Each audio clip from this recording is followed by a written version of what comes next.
a un pastor amado, también muy amado, que constituye un ícono de nuestro concilio. Me refiero al pastor Silvio Guerrero, que por muchos años ha bendecido la Iglesia Nacional, y qué bueno que podemos tenerlo con nosotros.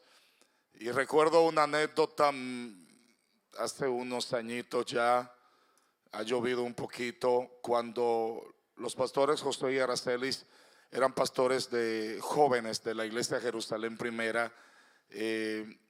Generalmente me invitaban a las campañas juveniles. En ese tiempo las campañas eran más prolongadas, eran de 5 días, ahora se ha reducido a 3 días, qué sé yo. Y tuve la fortuna y el privilegio de que me hospedaron en la casa del pastor Silvio Guerrero. Aquello fue ¿cómo le digo? Fue una experiencia inolvidable, porque en esos 3 días que estuve con ellos en la casa, compartiendo la experiencia de la data pastoral de un hombre que ha hecho tanto y que ha prohijado tantos ministerios. Fue un incansable predicador, pastor, motivador e inspirador de muchos pastores, de muchos evangelistas, de muchos maestros, y muchas iglesias que están por ahí se deben a que el pastor Silvio los impulsó a este trabajo. Y ahí me contaba, cuando estaba en estos campos del este, Miches, Higüey, toda esta parte de por ahí que estaba pastoreando, esas peripecias de vida que hacen tanto bien recordar, porque esas son vivencias, testimonios que nos ayudan a las nuevas generaciones de pastores a seguir adelante. Usted sigue sumando, pastor Silvio Guerrero, y está buen mozo, rozagante.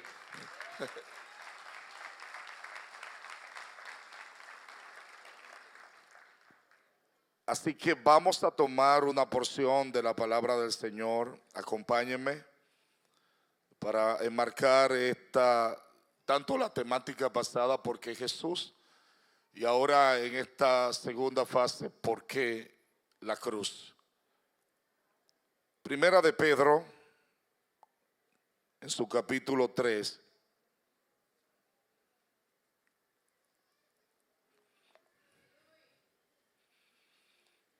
Versículo 18 en adelante.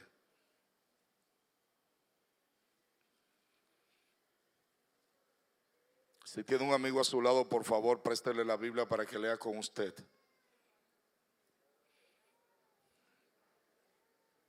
Un saludo a aquellos que están en las redes a través de la transmisión de esta iglesia, que están también compartiendo con nosotros este culto dominical. Primera de Pedro 3:18, y con un amén me dice que ya lo tienen. Como ustedes lo hacen, si se sienten sentados, parados, como ustedes acostumbran a hacerlo.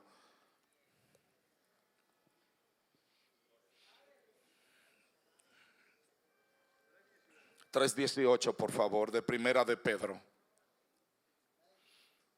Ya lo tienen todos. La palabra del Señor la estamos leyendo bajo la comunión del Padre, del Hijo y del Espíritu Santo. Porque también Cristo padeció una sola vez por los pecados, el justo por los injustos, para llevarnos a Dios, siendo a la verdad muerto en la carne, pero vivificado en el Espíritu, en el cual también fue y predicó a los espíritus encarcelados, los que en otro tiempo desobedecieron, cuando una vez esperaba la paciencia de Dios en los días de Noé, mientras se preparaba el arca, en la cual pocas personas, es decir, 8, fueron salvadas por agua. El bautismo que corresponde a esto ahora nos salva, no quitando las inmundicias de la carne, sino como la aspiración de una buena conciencia hacia Dios por la resurrección de Jesucristo. Aleluya. Gracias, Padre. Gracias porque hoy llena nuestras vidas, porque hoy inspira nuestras vidas de esta iglesia central de Baní, de las asambleas de Dios. Y que en esta celebración de victoria de cada una de las células, de los grupos familiares, y de este tema que nos vincula, que nos ata a todos, porque tú eres la esencia de la vida, tú eres el artífice de la vida, y no solamente el artífice de la vida física, sino también de la vida espiritual. Tú das la doble vida, y te agradecemos por este día, Señor. Háblanos para tu gloria y tu honra, en el nombre de Jesús, tu Hijo amado. Amén. ¿Se pueden sentar, por favor? ¿Por qué Jesús y por qué la cruz? Tomando a Jesús demasiado grande para poderlo definir, porque no ha habido ni habrá uno que supere a Jesús. No en vano la historia se cuenta en dos: un antes y después de Cristo, trazando una diana, una división en la historia de la humanidad. Y por qué no una división en su vida, antes de usted tenerle y ahora después de tenerle. ¿Cómo es? ¿Es mejor antes o ahora? Así hizo también con nosotros. El nombre de Jesús tiene un peso inigualable. Ninguno de sus contemporáneos pudieron igualarse a él, ni antes ni después. Amante de la naturaleza, amaba estar en comunión con su Padre, amaba compartir con la gente. Hacía el dolor ajeno dolor propio, porque cuando la gente se sumerge en el dolor ajeno, descubre el verdadero sentido de la vida. Cristo vino y se sumergió en otros dolores, dolores que afectaban a la humanidad. Y más que un acto de penitencia, más que un acto, como lo veía la religión popular, matizando los sufrimientos de Jesús en la cruz, fue un acto de amor. Un acto de amor puro, un acto de amor sacrificial que nos ha tocado y que ha cambiado la vida de millones de personas en el mundo. Desde el Antiguo Testamento, comenzando en el primer libro de la Biblia, en el Bereshit, en el Génesis, encontramos la primera profecía mesiánica de Dios hablando de la manera que iba a resolver un problema que el hombre se había buscado, pero que el hombre no estaba en capacidad de resolver, sino que el mismo Dios en condición de hombre lo resolvió. Y por eso, inspirado en esta encarnación que tiene ribetes de deidad, donde la deidad y la humanación se encuentran, y Pablo compone Primera de Timoteo 3:16: e indiscutiblemente grande es el misterio de la piedad. Dios se hizo hombre, visto por los ángeles, predicado a los gentiles, creído en el mundo, y el mismo que ascendió a los cielos, así mismo descenderá a buscar a su iglesia.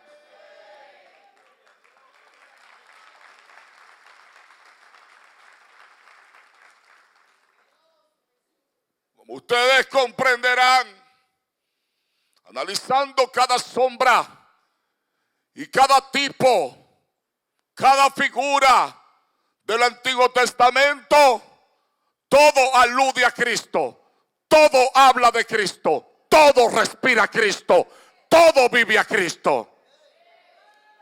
cada teofanía del Antiguo Testamento, cada aparición en forma corporal de Dios, los actos redentores de Dios estuvieron presentes siempre, porque Dios siempre ha buscado la manera de salvar a la humanidad.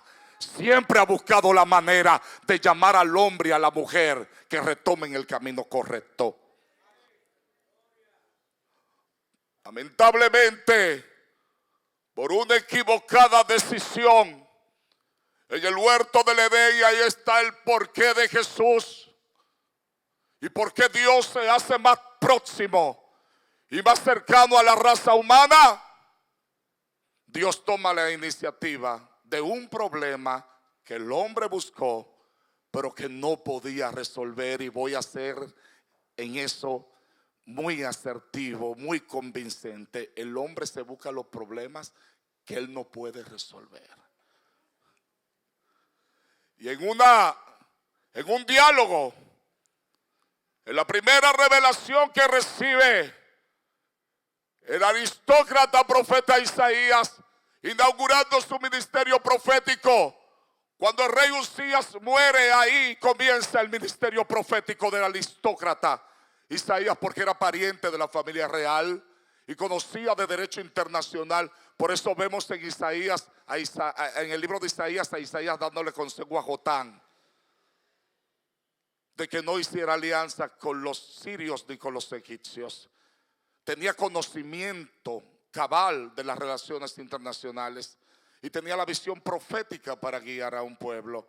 Y ahí, en esa visión del capítulo 6, donde él ve la majestuosidad de Dios en esa visión, y dice que Dios estaba sentado en su trono y sus faldas llenaban toda la tierra de la gloria de él. Y precisamente en esa visión ve un diálogo que irrumpe en la misma visión, nada más y nada menos que la Trinidad de Dios comentando y dialogando. ¿Y a quién enviaré y quién irá por nosotros? Capítulo 6, versos 6 al 8. Y Jesús habla en primera persona: heme aquí, envíame a mí, yo iré por ellos. ¿Por qué Jesús? Porque Jesús vino a emanciparnos. Jesús vino a libertarnos del poder del pecado para hacernos verdaderamente libres. En el concilio divino se gestó el plan de salvación. El Padre, el Hijo y el Espíritu Santo. ¿Por qué entendió Dios que el hombre era incapaz de resolver lo que había hecho en el Edén? Y decidió resolverlo él, tomando genealógicamente la misma carne de Adán, pero vino para no ser vencido, sino para vencer. El segundo Adán vino para vencer. Y vino el vino nuevo y se metió en el odre viejo y vertebró un nuevo tejido y una nueva creación en lo viejo que Dios había hecho. Este vino nuevo, que es la palabra eterna de Cristo, se entretejió en nuestro tejido, formando un tejido cruciforme. Un tejido en forma de cruz. Y cuando Jesús abre los brazos, está diciendo que te abraza. Cuando Jesús abre los brazos, está diciendo que te ama. Que te ama con pasión, que te ama. Aleluya.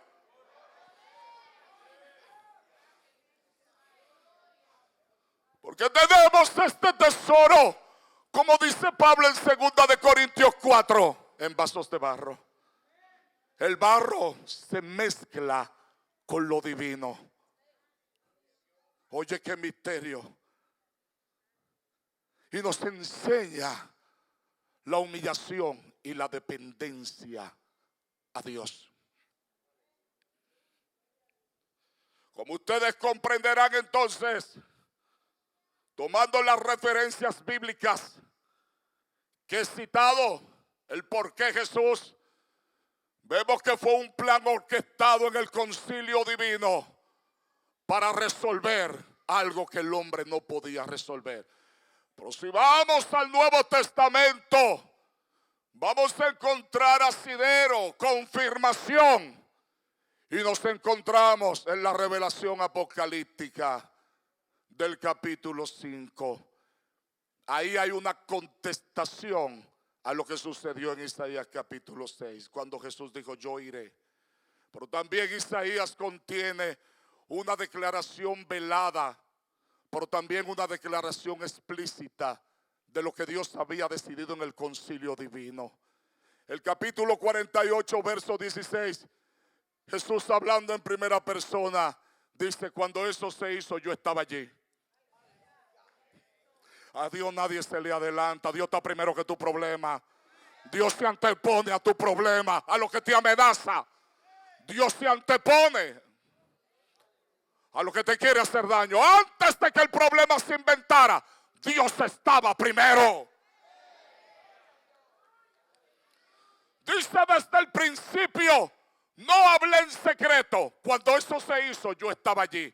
Y me envió el Señor y su Espíritu. Ahí está la Trinidad configurada. Isaías 48, 16. Padre, Hijo y Espíritu Santo, trabajando en la redención de la raza humana. Porque la redención es cosa de Dios. La redención es decisión de Dios. Por eso, Jesús. Ahora Pedro, que convivió con el Maestro en los momentos puntuales de la vida de Jesús, ya un poquito adelantado en el tiempo, unos 20 y tantos años después de la muerte y resurrección de nuestro Señor Jesucristo. Ahora un Pedro maduro, un Pedro que había sido perseguido, un Pedro que estaba en víspera de ser crucificado boca abajo por Nerón. Ahora es inspirado por el Espíritu de Dios a escribir en víspera de persecución esta carta. Hay gente que no entiende que el sufrimiento es parte de esta vida. Y que no hay manera de sacarlo de la ecuación. Y voy a poner un ejemplo. Las mujeres embarazadas, las que han parido aquí y han tenido contracciones de parto, saben lo que significa un dolor. Y sufren ese dolor. Y cuando tú le preguntas a una mujer que ha pasado por ahí, y yo como hombre he preguntado a mi esposa y a mi mamá una vez qué se siente, dice: yo no te puedo definir eso, porque esto es como un trueno dentro de uno, con calambre, dolores, eso es muchas cosas juntas.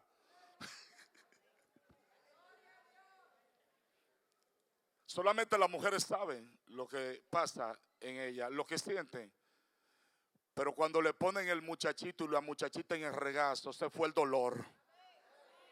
Se ve el dolor. El dolor es parte de la vida. Y fue parte de la vida de Jesús, que padeció por nuestros pecados. Muchas veces queremos sacarnos, queremos eximirnos del dolor. Pero en esta vida los dolores son necesarios para hacernos entender que no somos autosuficientes, que necesitamos de Dios. Hay Dios donde muestra lo miserables que somos sin Él y que tenemos que depender de Él cada día.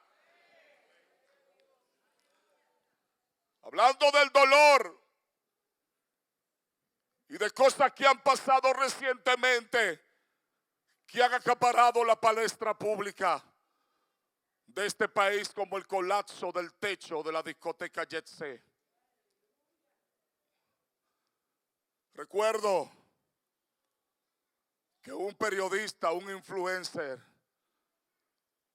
dijo que Dios no era tan bueno. Y dijo que él dudaba de la existencia de Dios, cayendo en la lógica de algo que no es nuevo. Pero como él no maneja el tema, no pudo profundizar en la teoría que él mismo estaba exponiendo. y se quedó corto. Se metió en la teodicea, en la filosofía griega, en el ejercicio filosófico de cuestionar a Dios. O en la paradoja de Epicuro, que decía lo siguiente: si Dios es tan bueno, ¿por qué permite el mal? Si es omnipotente, ¿por qué permite el mal? Cada vez que pasa una catástrofe, ya sea por fuerza mayor o por torpeza humana, el hombre culpa a Dios de lo que Dios no tiene la culpa.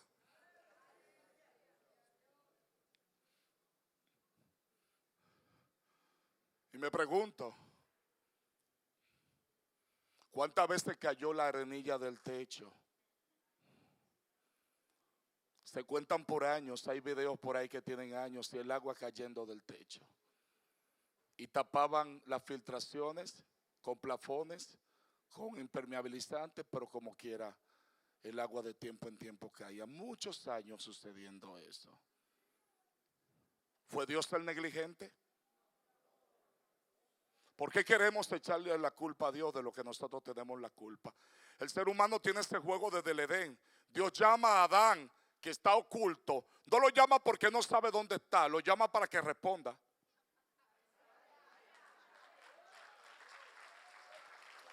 Pero nosotros evadimos responder a Dios. Inculcamos en nuestra cultura, hasta en la crianza de los niños. El muchachito mío se dio un golpe, Manuel vuela por los aires. Ni Spider-Man le gana. Papá, vamos a jugar fútbol. Me cansa. Y yo con esta barriga que tengo que rebajarla, estoy más rebajado. Bebé, se dan cuenta que rebajé más. Para la última vez que vine estoy más delgado, pero me falta. Y Emanuel se mueve demasiado. Imagínense esta parte de yo corregir a Emanuel y decirle que no se suba encima de la mesa porque se puede caer. Estoy inculcando responsabilidad en mi hijo. Y eso fue lo que hizo el Creador cuando creó el hombre. Lo dotó de entendimiento, lo dotó de discernimiento, le dio capacidad volitiva para que decida. No hizo robot, no hizo autómatas, porque si lo hubiese hecho así, fuera un bárbaro. Ahí sí fuera un Dios malo. Pero le dio la libertad al hombre de escoger. Se dio el permiso del libre albedrío. Él corrió el riesgo a sabiendas de lo que iba a pasar. Pero no hubiese sido más injusto que crear a gente programada. ¿Te gusta que te controlen? ¿A ti te gusta que te controlen, que te programen, que te digan lo que tengas que hacer? ¿Verdad que no es bueno eso? El Creador le dio esa libertad al ser humano, pero le dijo lo que le convenía. Te conviene andar por aquí, haz esto, haz lo otro para que te vaya bien. Y el hombre eligió lo contrario. ¿Quién es el culpable entonces? ¿Quién hace las bombas nucleares? ¿Quién crea las armas de guerra? ¿Quién contamina los ríos? ¿Quién contamina los mares? ¿Quién hace bombas? ¿Quién hace artefactos para explotar? ¿Quién lo hace? Dios, el hombre. ¿Quién usa el fuego que se debe usar para el bien, pero lo convierte en algo malo y quema la Amazonía brasileña? Dios, el hombre. ¿Por qué queremos culpar a Dios de lo que nosotros tenemos la culpa?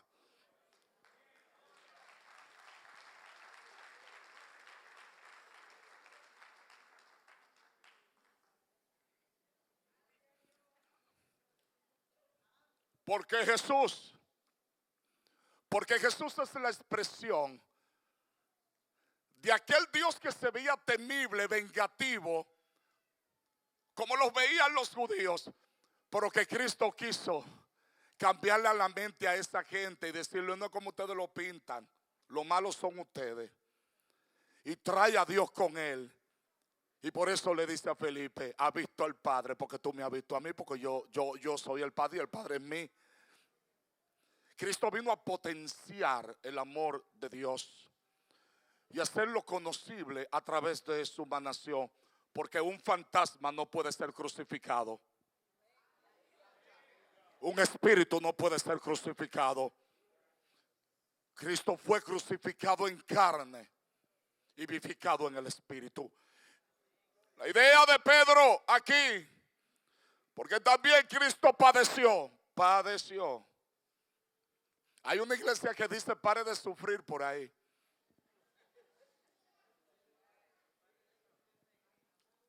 Pare de, ¿qué usted piensa de eso, de pare de sufrir? ¿Es una utopía eso en este tiempo, no sufrir? ¿A cuánto duele algo ahora? Algo le duele. Sufrimos las dolencias por dentro y por fuera, herencia del pecado. Hubo un escritor, ahora que estamos hablando del dolor y por qué Jesús antes de ir a la cruz, que antes era ateo, me refiero al célebre teólogo C.S. Lewis, autor de las Crónicas de Narnia. Ese hombre perdió a su esposa, le dio un cáncer terminal. Yo puedo hablar del cáncer porque pasé las peripecias con mi mamá en el oncológico, viendo personas despedazarse en vida. Cuán débil, frágil es la vida. La distancia entre la vida y la muerte es un respiro. Es frágil la vida, frágil. Es como una bruma, como dice el salmista. Es como una estela que se la lleva el viento. La vida es así. Es mejor aprovechar la hora, la que tenemos, para amar a Dios y compartir el amor con el prójimo. Y predicar a Jesús con nuestras vidas. C.S. Lewis perdió a los dos amores de su vida y se convirtió a Cristo. El ateo vino a Cristo a través del dolor. Y ya en la postrimería de su vida escribió un poema en uno de sus libros que decía lo siguiente: el dolor es el megáfono que Dios usa para despertar a un mundo sordo. Un mundo que no escucha. Dios tiene que permitir el dolor para que despierte.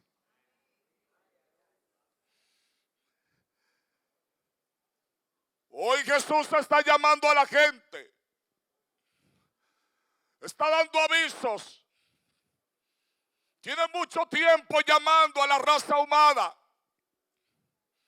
diciéndole lo que le conviene. Fíjate algo. El otro día con los fuegos forestales de California, usted tenía que ver esa imagen. Los dos Oscar que ganó uno de los actores más célebres de Hollywood llamado Anthony Hopkins, uno de los mejores actores dramáticos.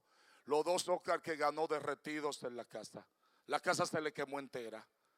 Y él se cruzó de brazos, miró la estela de su vida, de su filmografía, de sus películas, todo quemado, y dijo: hay que buscar una respuesta, pero no está aquí en este mundo esa respuesta.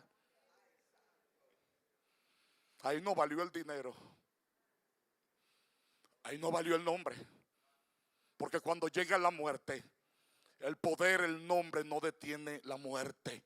El dinero no detiene la muerte. El único que detiene la muerte se llama Jesucristo, el Hijo de Dios que la venció. Por eso somos privilegiados los que tenemos a Jesús, los que hemos aceptado a Jesús y vivimos bajo la Pascua de Jesús. Porque cuando la muerte pase, pasará de largo por tu casa, porque tú vives bajo la Pascua de Cristo.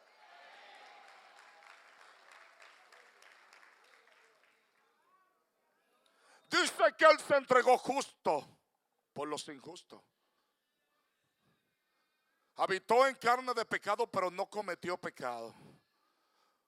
No hay manera alguna que ninguno de los acérrimos críticos de Cristo, de los que hablan del Cristo histórico, aún negando su deidad, no han podido demostrar que Cristo fue inmoral. Por más evangelio gnóstico que inventen, por más código de Da Vinci que inventen, no ha pisado esta tierra alguien tan moral, tan perfecto como el Hijo de Dios llamado Jesucristo.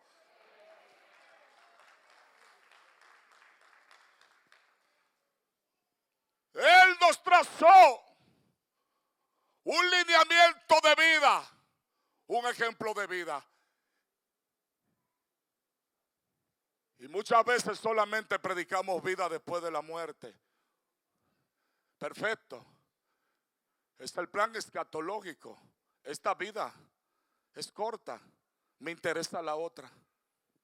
Pero para tener la otra tengo que aprender a vivir esta. Porque de la vivencia de esta depende que gane la otra. Porque si no vivo bien esta, eventualmente perderé las dos. Perderé la de aquí, perderé la de allá arriba. Cristo prescribe acción decisiva. Que se corte la mano que ofende y que se saque el ojo perverso. Decisión. Tener a Jesús es tomar decisiones correctas. Y dice que Él padeció por los injustos y vino a reconciliar al hombre con Dios. Hay muchas ideas de la cruz. Ahora caigo a la cruz. Por ejemplo, está la cruz de Malta, la cruz de los caballeros templarios, la Cruz Roja Internacional. Los árabes tienen la media luna por el Islam, por Alá. Pero la cruz despierta sentimientos distintos, depende de la civilización. Ya esto ustedes lo estudiaron. Cada cultura ve la cruz de una connotación distinta. La cruz tiene su origen, se retrotrae a la antigua Persia, donde por primera vez se usó la ejecución por crucifixión, que no era netamente judía, porque los judíos no mataban por crucifixión. Roma adoptó esto de las culturas que conquistó y lo llevó como pena de ejecución criminal y nefasta para los peores malhechores del imperio. Pero Cristo no era un malhechor.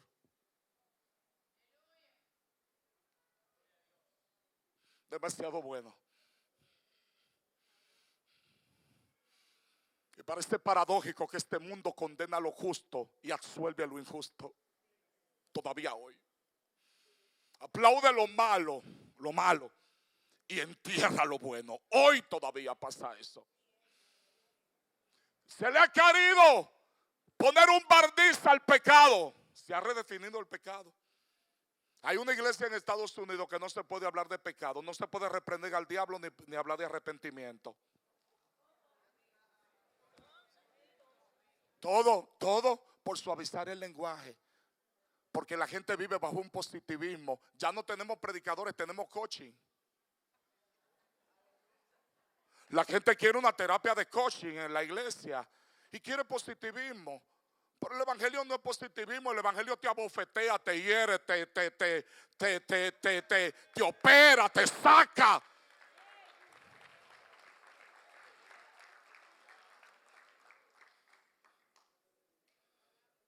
La cruz era ignominiosa. Todos los epítetos que quiera, habidos y por haber, por era lo peor que había. La peor muerte infligida a alguien era por crucifixión.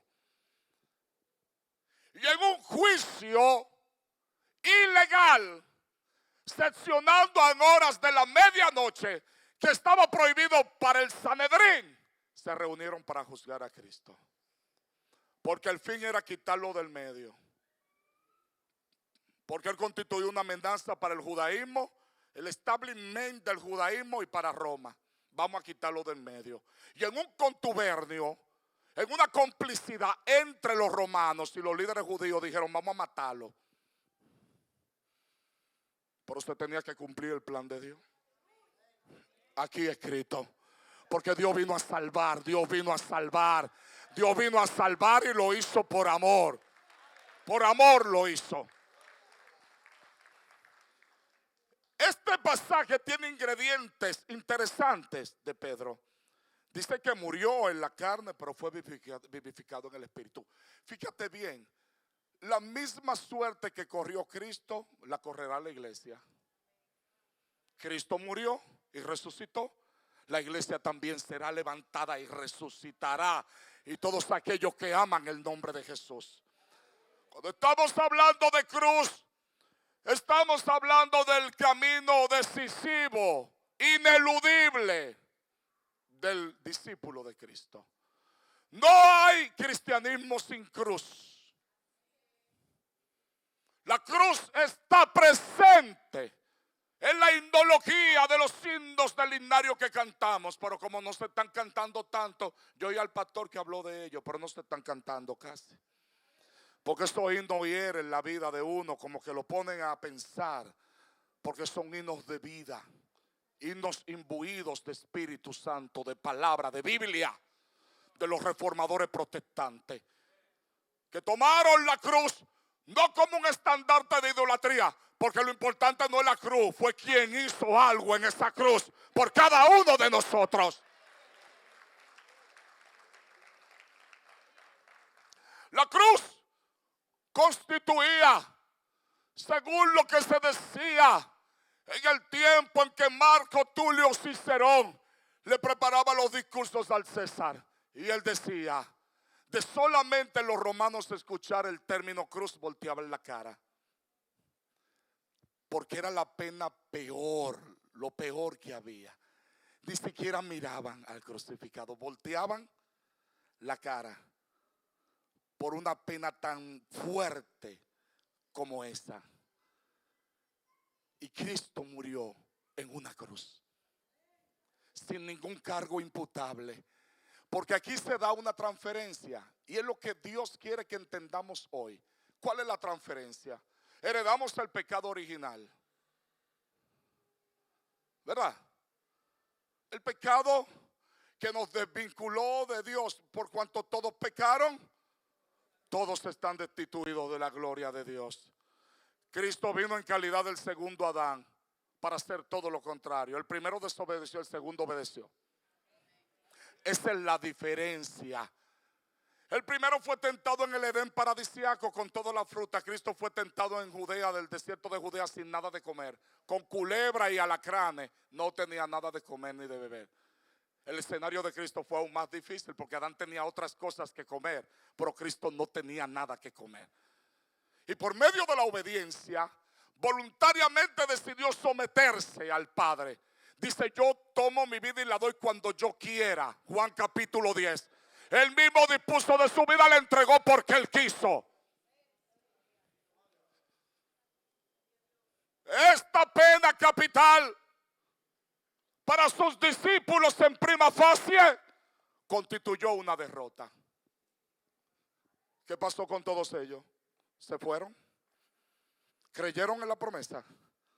¿No dijo que era necesario que el Hijo del Hombre fuera entregado en manos de pecadores y al tercer día resucitaría? ¿Dónde se fueron todos? Huyendo. Porque en el momento difícil se nos olvidan las promesas que Dios nos ha hecho. Y ahí es que tenemos que recordar las promesas. En medio del ojo del huracán, en medio de la tempestad, en medio del problema, en medio de la enfermedad, en medio de la crisis familiar, ahí tenemos que recordar promesa, hablar promesa, vivir promesa, respirar promesa.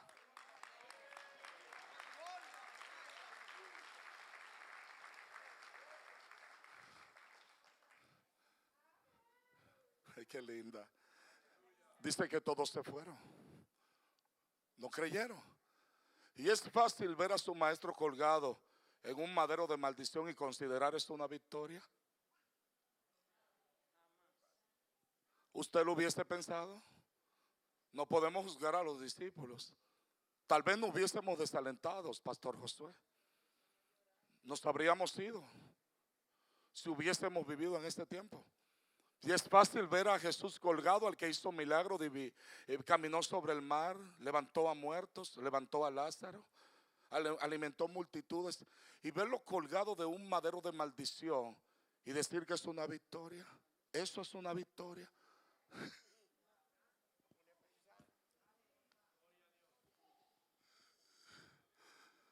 ¿Sabes algo? Cuando te toque sufrir fuerte por la causa de Cristo, recuerda que Él hizo todo por ti. Mientras tengas aires en tus pulmones que respirar, que el Espíritu te dé esta respiración, no estás derrotado. Aunque estés en el piso, recuérdate que actitudinalmente Dios no te mira en el piso. Aunque el diablo te mire en el piso, dice: con Cristo estamos sentados en los lugares celestiales. Dios no te ve en el piso, Dios no te ve en el piso, Dios no te ve en derrota, Dios te ve sentado allá arriba donde está Cristo. También está la iglesia.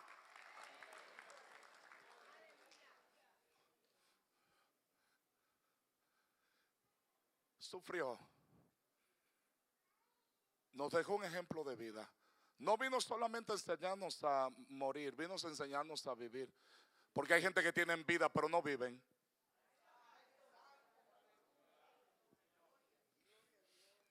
Son presa de sus complejos, de su pasado.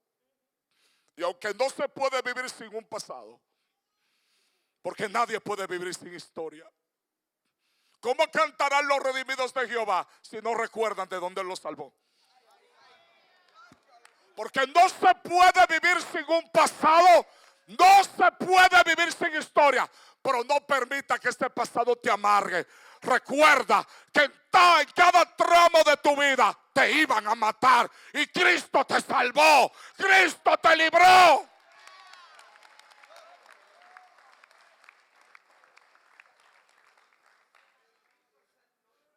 Aquí viene una analogía interesante. Ya estoy terminando. Donde el autor de esta epístola, Pedro, hace un contraste interesante entre el arca de Noé con el bautismo que salva. El bautismo es la entrada de la puerta a la iglesia. La confesión pública de los salvados, el bautismo en agua. Para gente que son adultas. Porque el muchachito que se le echa agua, no sabe nada. No. Lo que lo ponen a llorar y le dan unos manotazos. No hay que esperar que la gente esté consciente, que tenga conciencia de su pecado, para que confiese a Cristo como su Salvador y que se arrepienta. Y esto es lo que hacen los pastores con los catecúmenos cuando están doctrinándose que ya van a las aguas. Por aquí está hablando de los días de Noé.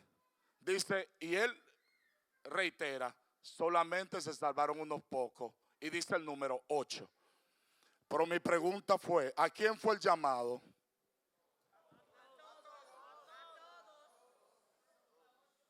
¿A quién se le hace el llamado? No queriendo que nadie se pierda. No queriendo que nadie se pierda. Que todos que procedamos al arrepentimiento. Hace tiempo que Dios está tocando a este país. El otro día la pastora Araceli compartió algo que yo compartí. No pude dormir de madrugada. Le voy a decir esto.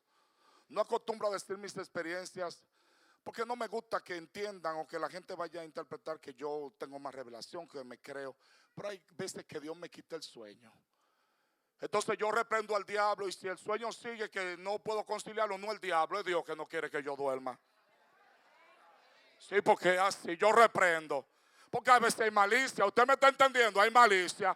Pero si yo veo que persiste, no, eso no es el diablo, es Dios que quiere que yo te... Entonces ahí yo me pongo a escudriñar la Biblia y ahí Dios empieza a hablarme. Antes de la caída del techo del Yesé, era las 2, 3 de la mañana. Yo me despierto, Gina no se dio cuenta. Cuando yo me paro ella se da cuenta. Y me pongo a mirar por la ventana, siento una inquietud y empiezo a moverme por la casa a reprender. A veces tú piensas que eres tú, pero Dios está evitando algo. Miro por la ventana, miro el árbol de caoba que está al frente de mi casa, una mata de bambú, y no se mueve nada.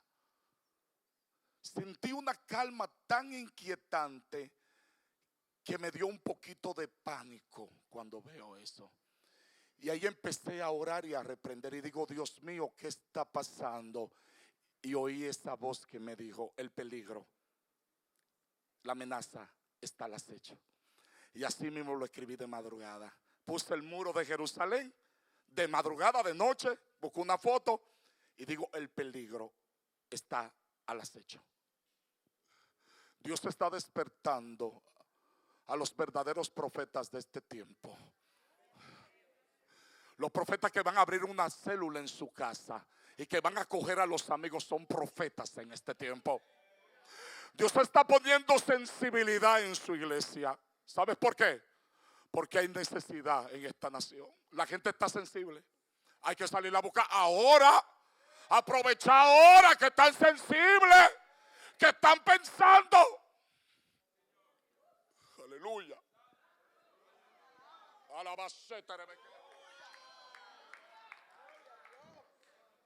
Que se levanten los verdaderos profetas. Posiblemente estén sentados ahí. Es la voz que te quema por dentro, la que no te deja dormir, la que te mueve la cama, la que te llama por nombre, la que te tiene el fuego prendido en el pecho, que no te deja tranquilo porque hay un depósito en ti que tiene que salir y no te muere hasta que no lo saque. Hasta que no cumple el propósito de Dios no te muere. Y hay gente que está consumida en el fuego, que Dios le está llamando en Baní, para que sepa el principado enquistado en Baní. No importa dónde esté enterrado, no importa que esté en la montaña, que ha llegado el tiempo. Ha llegado el tiempo de su caída en esta provincia. Porque hay una iglesia que se levanta. Hay centinelas que se levantan. Hay guerreros y guerreras que se levantan. Siento el poder de Dios aquí hablando con gente directamente. Porque la estamos viendo, la estamos viendo. Es que la estamos viendo, es que le está confirmando.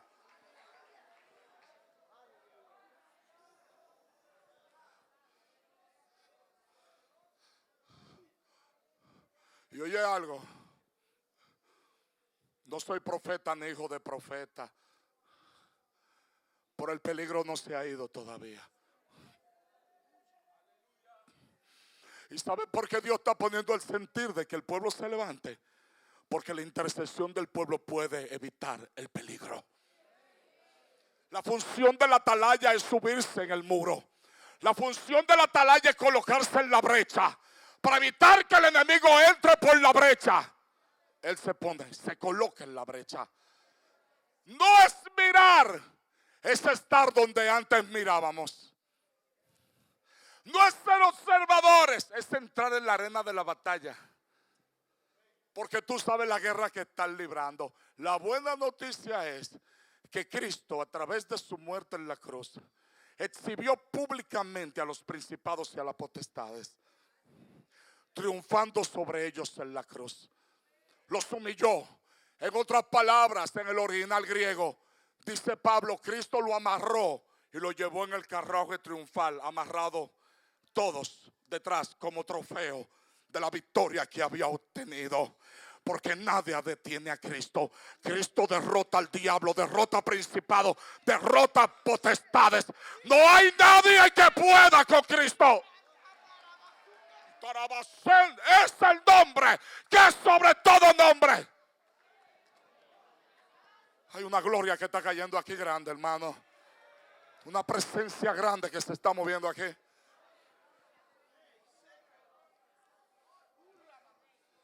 Y voy a terminar para que me vuelvan a invitar de nuevo. Después que yo soy pastor, ya bajé el tiempo del mensaje. Predico 20 minutos.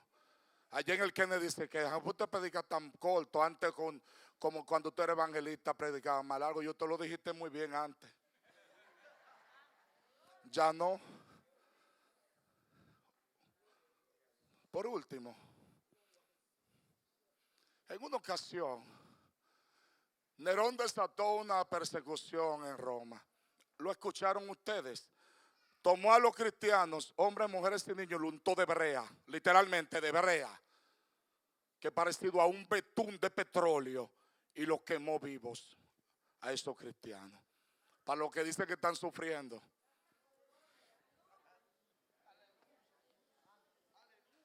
No, como él era un aberrado mental, hasta homosexual era Nerón, porque él es homosexual.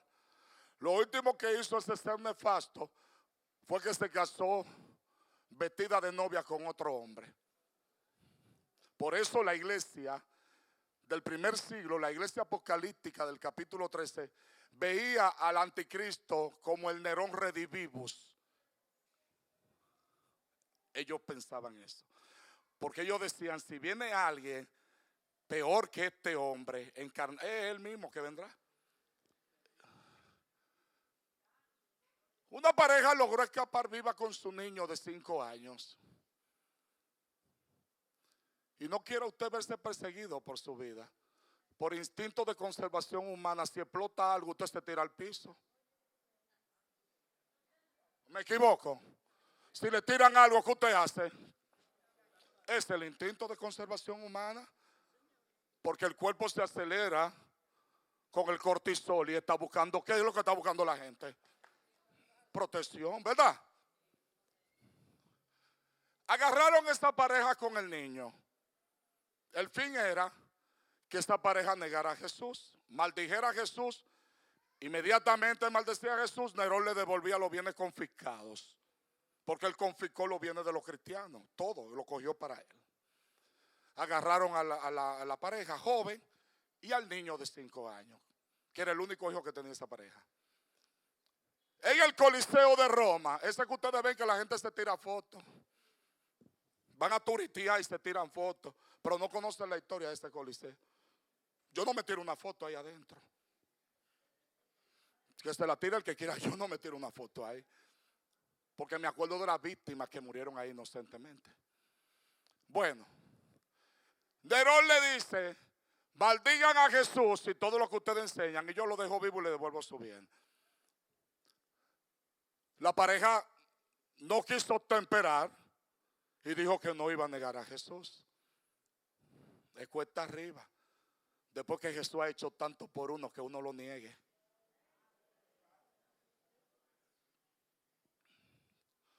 Como ellos no quisieron obedecer a Nerón, Nerón usa la parte sensible. Le dice a los guardias que tomen al niño y lo ensalten en la espada. Amenacen que lo van a ensaltar en la espada, tirándolo hacia arriba y aparándolo con la espada. Un niño de 5 años. ¿Qué más ternura inspira un niño de 5 años? Es vulnerable, usted lo quiere cuidar. Cuando ellos iban a lanzar al niño, ahí los padres iban a negar. Se preparaban para hacer la confesión de negación. Y el niño lo miró en los brazos de los guardias y le dijo al muchachito, si niegan a Jesús, ya no serán mi papá más.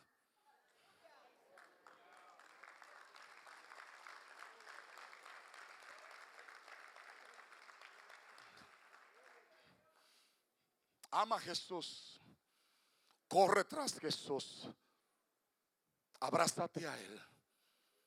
No importa la tormenta que te está azotando, con Jesús la calma vendrá en algún momento.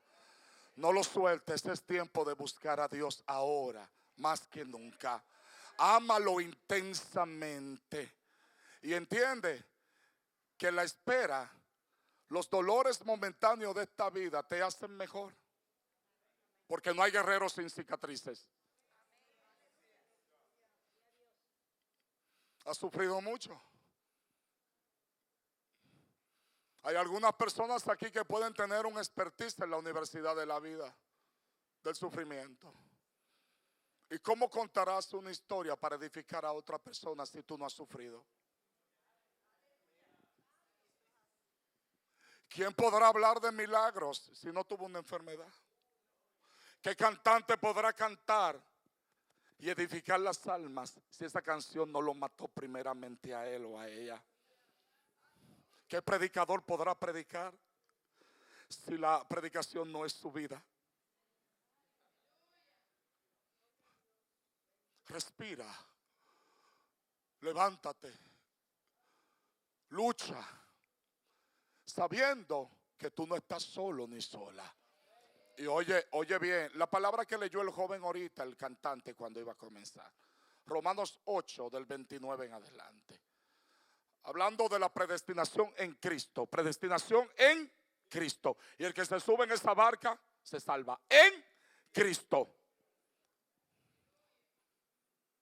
Y dice, si Él nos dio a su Hijo, que no escatimó a su propio Hijo, ¿no nos dará también con Él todas las cosas? Porque lo más grande que tiene el Padre es Jesús.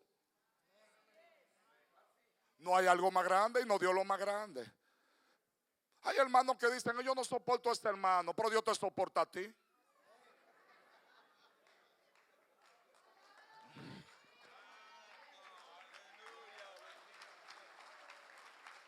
Yo no lo puedo ni ver. Yo no puedo ni verla, no puedo verlo. Pero Dios te vio a ti, te miró a ti. Desde la distancia te miró y me miró. Si Dios nos puede soportar, también nos da la capacidad para soportar a nuestros hermanos. Ellos son la continuidad de la creación de Dios. Que nada te detenga en el camino de la perfección, de la santificación, de seguir la cruz de Cristo. El camino estrecho. Algunos prefieren caminar por la avenida ancha de Elizabeth Arden de Nueva York. Ancha. Pero es la carretera que conduce a la perdición. En este camino nos estrujamos en la pared, dejamos el pellejo, pero llegamos. Llegamos. Porque Cristo está con nosotros.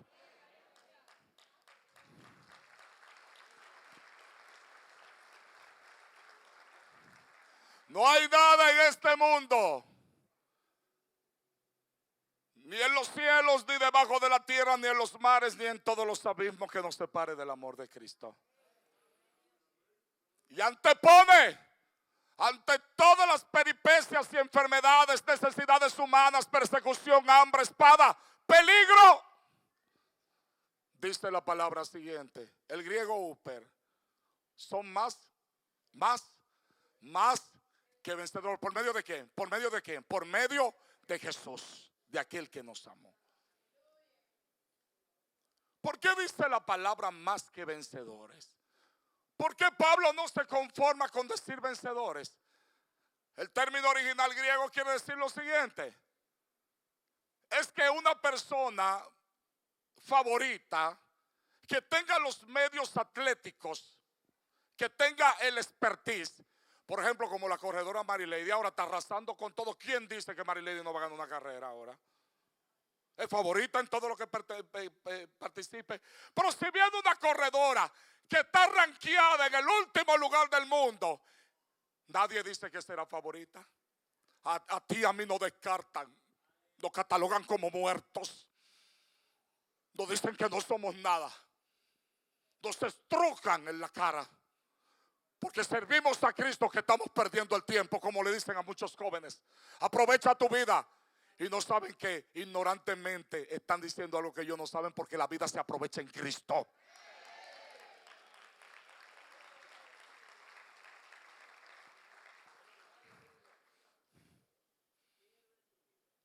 Más que vencedor es aquel que no se estimaba que iba a ganar, no tenía los medios. Pero como Cristo dio los medios, el que se consideraba derrotado, ahora en Cristo es más que vencedor. Porque no es vencedor por sí mismo, sino por los méritos de Cristo.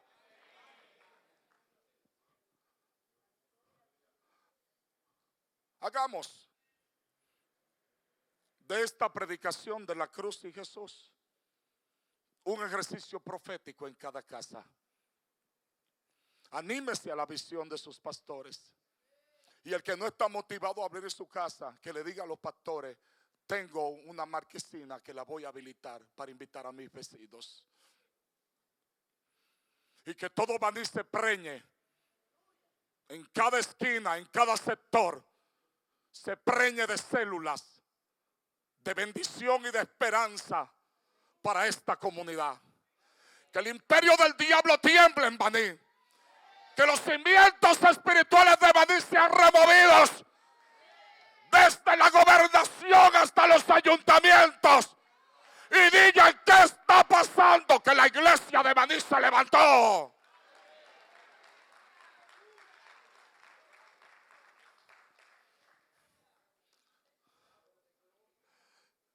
Gracias por la invitación.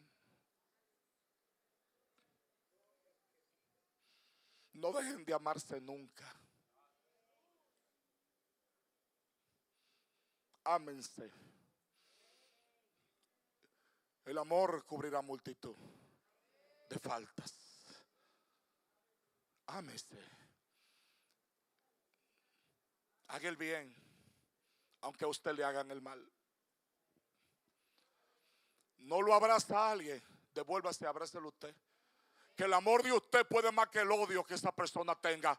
Cuando usted lo abraza, el odio se disipa, el odio se explota. No permita que el enemigo cercene su fe y su vida espiritual. Que ninguna percata minuta nos detenga en este camino. Es tiempo de avance de la iglesia de Cristo. Es tiempo de caminar de la mano de Jesús. Aquel que le decimos el hombre del camino está invitando a su iglesia a que camine con él.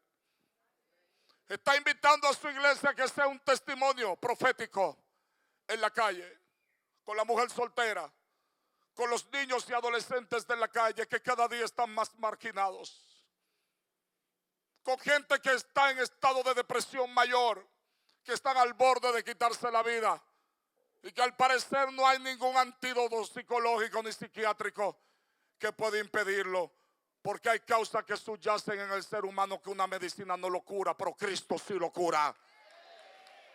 Ponte de pie en esta hora. El grupo de adoración, agarra la mano del que está a tu lado, por favor. Agarra la mano del que está a tu lado, porque hay una bendición grande hoy aquí.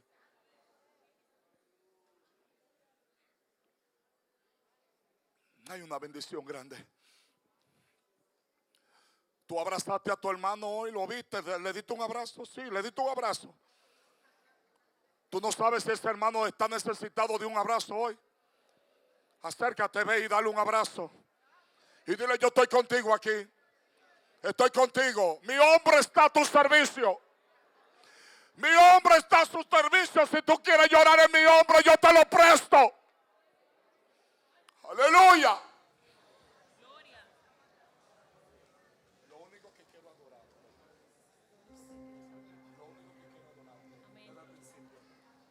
Abraza a tu hermano.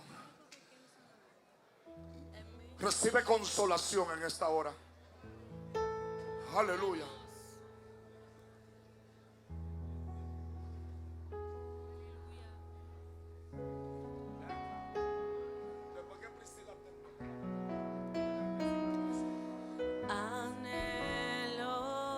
¿Cuánto anhela? Conocerte más, vivir en santidad, Díselo.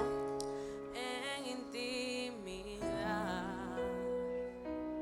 contigo siempre quiero estar, Díselo. tu gloria contemplar por la eternidad. ¿Alguien lo dice? Lo único Que quiero es adorarte, lo único que quiero es adorarte.